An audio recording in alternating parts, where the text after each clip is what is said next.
Hello बच्चों, मैं अंजना सिंह परिहार। बच्चों, आज हम कक्षा 12वीं के अर्थशास्त्र विषय के अंतर्गत एक बहुत ही महत्वपूर्ण प्रश्न जिससे बच्चे दिग्भ्रमित हो जाते हैं, बोर्ड में ये प्रश्न पूछे जाते हैं।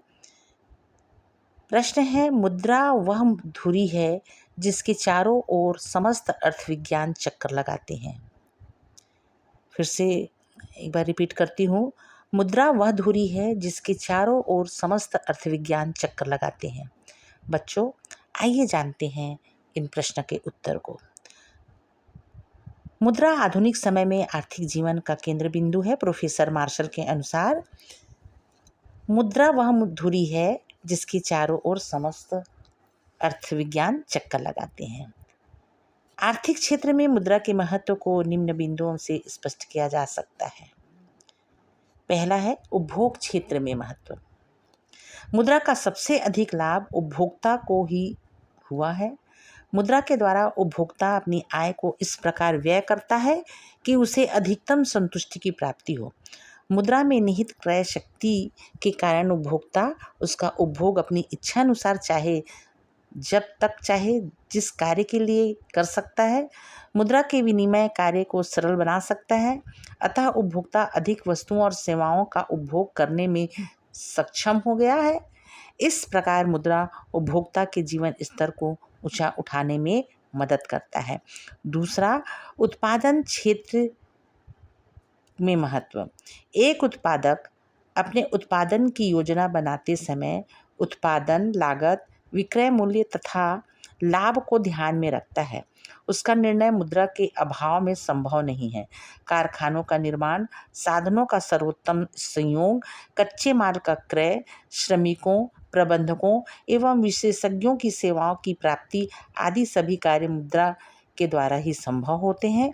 मुद्रा ने ही बचत एवं विनियोग को संभव बनाया है, जिसके आधार पर पूंजी का निर्माण होता है। तीसरा है विनिमय के क्षेत्र में महत्व।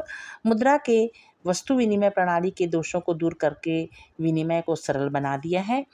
मुद्रा के द्वारा भावी सौदों का मूल्य वर्तमान में निर्धारित हो जाते हैं। मुद्रा ही सामान्य मूल्य का आधार है। मुद्रा के कारण व्यापार एवं वाणिज्य के क्षेत्र न केवल देश के भीतर विस्तृत बना है, बल्कि व्यापार अंतर्राष्ट्रीय स्तर में होने लगा है। चौथा, वितरण के क्षेत्र में महत्व। आधुनिक युग में उत्पादन बड़े पैमाने पर किया जाता है, जिसमें उत्पादन के सभी साधन बड़ी मात्रा में हिस्सा लेते हैं। अतः साधनों के सामूहिक प्रयासों के परिणाम स्वरूप जो उत्पादन प्राप्त होता है, उसके वितरण में मुद्रा महत्वपूर्ण भूमिका निभाती है। मुद्रा के द्वारा ही उत्पादन के प्रत्येक साधन को उसकी सीमांत उत्पादकता के अनुसार प्रतिफल देना संभव होता है। इस प्रकार वितरण की समस्या हल हो जाती है। आखिरी है राजस्व के क्षेत्र में महत्व। राजस्व के क्षेत्र में मुद्रा का महत्वपूर्ण योगदान है।